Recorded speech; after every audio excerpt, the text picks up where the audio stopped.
अस्सलाम वालेकुम। इस वीडियो में हम साइकिल का प्रोसेस पढ़ेंगे।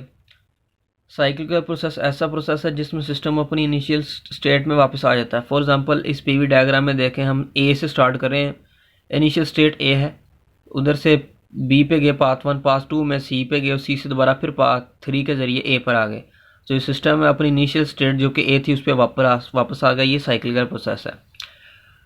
फर्स्ट, अगर सिस्टम अपनी इनिशियल स्टेट पे आ गया है तो उसकी change in internal energy zero होगी, क्योंकि ये इनिशियल और फाइनल स्टेट पे डिपेंड करती है। इन स्टेट वही जो इनिशियल स्टेट थी, फाइनल स्टेट भी वही है, इसलिए change in internal energy zero है। तो first law of thermodynamics apply करते हैं। Heat plus work is equal to change in internal energy. Internal energy की जगह वैल्यूज की जीरो पुट करें तो Q plus W is equal to zero, तो आ जाएगा क्यू इधर प्लस हो रहा है, दूसरी तरफ जाकर माइनस होगा, या डब्ल्यू माइनस प्लस हो रहा है, दूसरी जगह माइनस होगा, जो मर्जी लिख लें। Work is equal to minus Q. Different process में इस चीज़ को देखते हैं। पाथ ए देखें, 1 देखें, ए से बी तक हम गए हैं। ये कांस्टेंट वॉल्यूम प्रोसेस है, यानी वॉल्यूम एट ए वो भी वही है, वॉल्यूम एट बी वही है। तो नीचे मैंने लिख दिया वॉल्यूम ए और बी एक ही है। इस प्रोसेस में ये जो ए बी प्रोसेस है इसमें वर्क नहीं हुआ, क्योंकि वॉल्यूम जीरो है। Sorry, volume change in volume zero है, वॉल्यूम सेम रहा। अगर वॉल्यूम कांस्टेंट रहे तो चेंज इन वॉल्यूम जीरो होगा, तो वर्क जीरो होगा।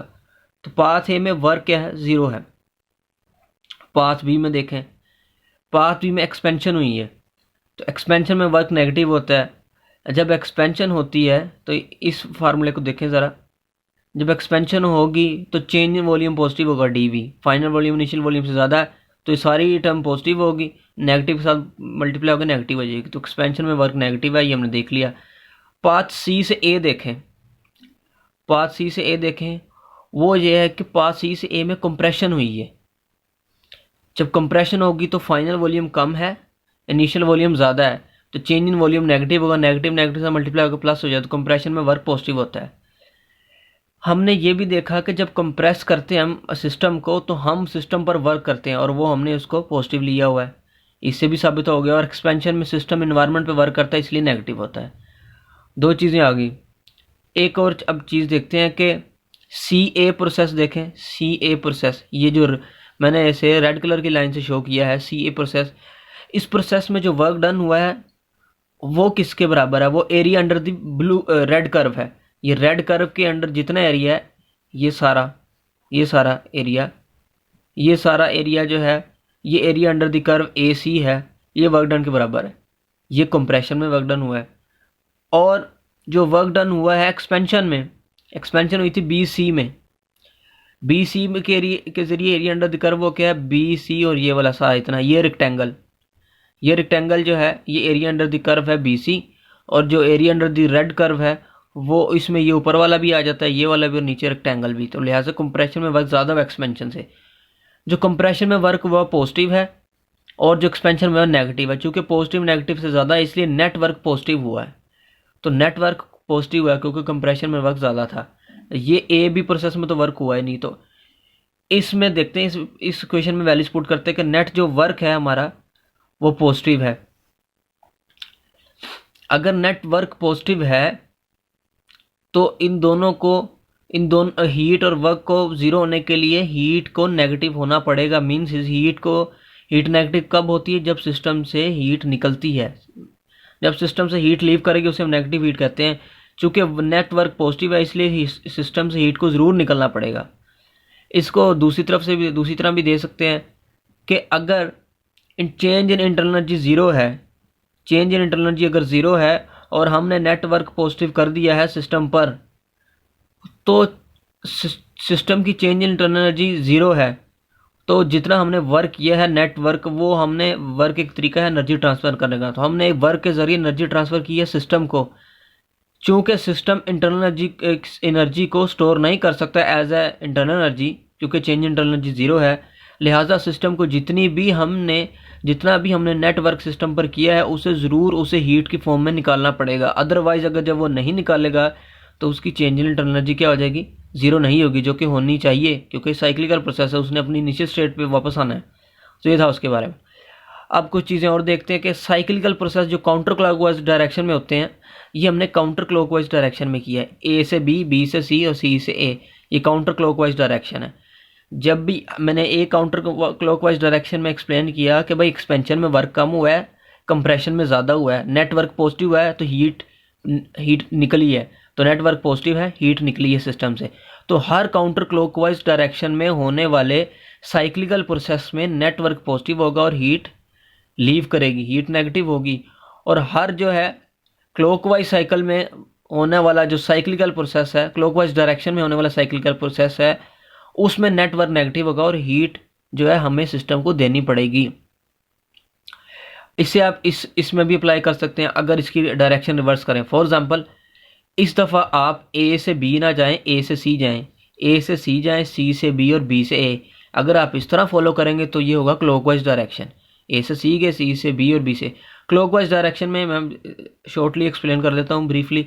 ए से सी जाएंगे तो एक्सपेंशन होगी, यानी वॉल्यूम बढ़ेगा, तो एरिया अंडर द कर्व जो सारा होगा वो एक्सपेंशन का, वो नेगेटिव वर्क होगा।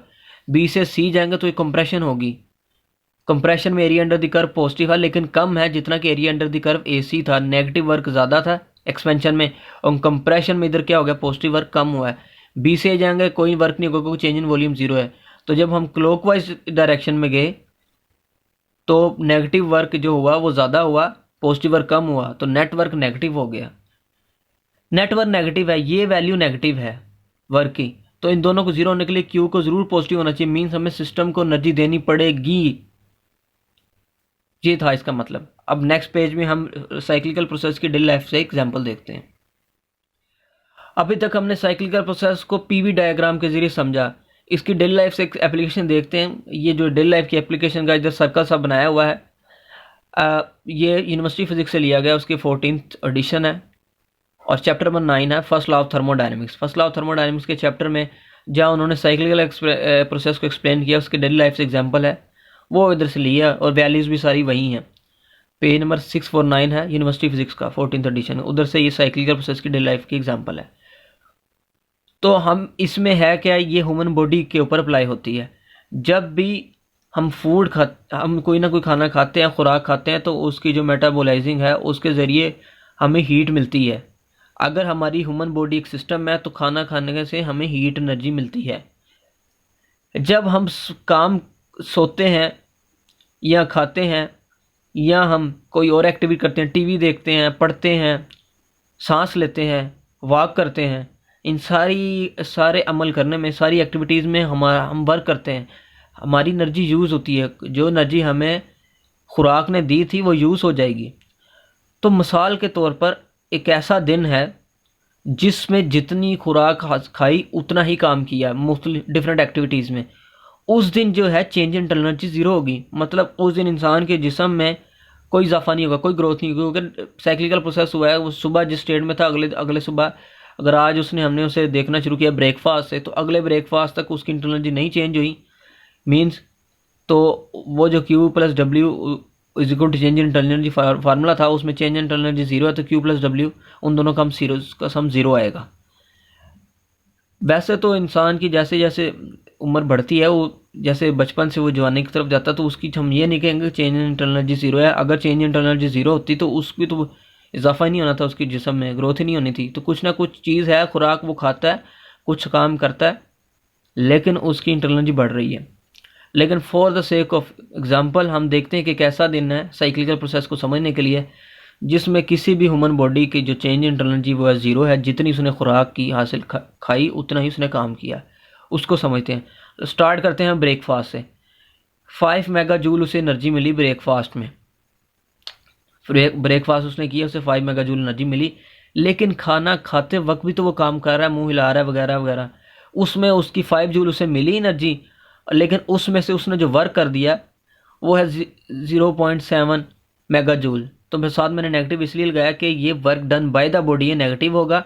और हीट पॉजिटिव इसलिए क्योंकि heat enter the system, system को हीट मिली है, सिस्टम को हीट जब मिलती है उसकी इंटरनल एनर्जी बढ़ाती है, इसलिए पॉजिटिव है। Work done by the body means body our system है, तो सिस्टम से हीट निकली है, बॉडी ने सिस्टम ने वर्क किया, मीन्स सिस्टम की इंटरनल एनर्जी कम होगी, तो इसलिए साथ नेगेटिव है। Work done by the system हम नेगेटिव ले रहे हैं। फिर उसने मॉर्निंग वॉक किया 4 घंटे, उसमें उसकी 4.3 मेगा जूल एनर्जी यूज़ होगी, मीन्स उसने वर्क किया तो उसका -4.3 मेगा जूल उसने वर्क किया, तो इतनी एनर्जी उसकी कम होगी।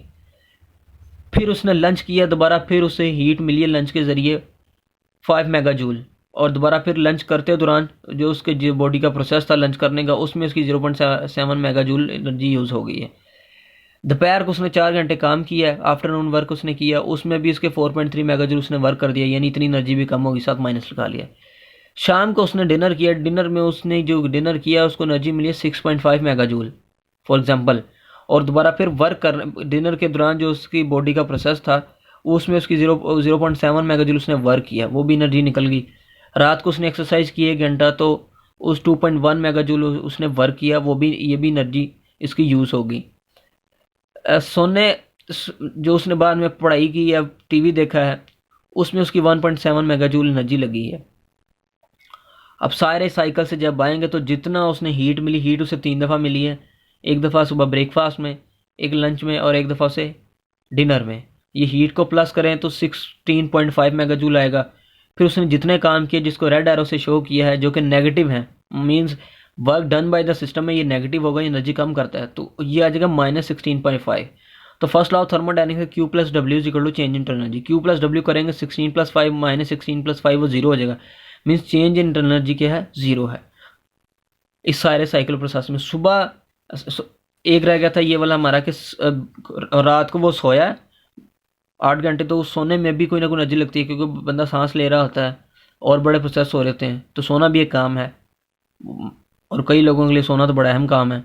तो उधर जो उसने वर्क किया है ह्यूमन बॉडी ने सोते वक्त, उसमें 2 मेगा जूल उसकी लगी, तो सारे वर्क को जमा किया वो -16.5 जूल हो गया, और सार 3 दफ़ा जो उसी एनर्जी मिली है इन दी फॉर्म ऑफ हीट उसको किया तो 16.5, चेंज इंटरनल एनर्जी 0 है। सुबह अगला दिन दोबारा फिर नाश्ते को वक्त वो आया तो उसकी internal energy, change internal energy 0 था। तो ये तो just for the sake of example था, ये मैंने खुद से वैल्यूज़ नहीं बनाई, ये सारा का सारा जो डायग्राम खुद बनाई है, लेकिन ये सारा यूनिवर्सिटी फिजिक्स के पेज नंबर 649 से लिया 14th एडिशन से। तो उम्मीद है साइक्लिकल प्रोसेस को डेली लाइफ से समझना और साइक्लिकल प्रोसेस की पीवी डायग्राम समझना in both direction, clockwise direction और एंटी क्लॉकवाइज डायरेक्शन, आपको साइक्लिकल प्रोसेस के बारे में थोड़ा पता चला होगा। आज के लिए इतना ही, फिर आपसे मिलेंगे एक नई वीडियो के साथ। खुदा हाफिज़।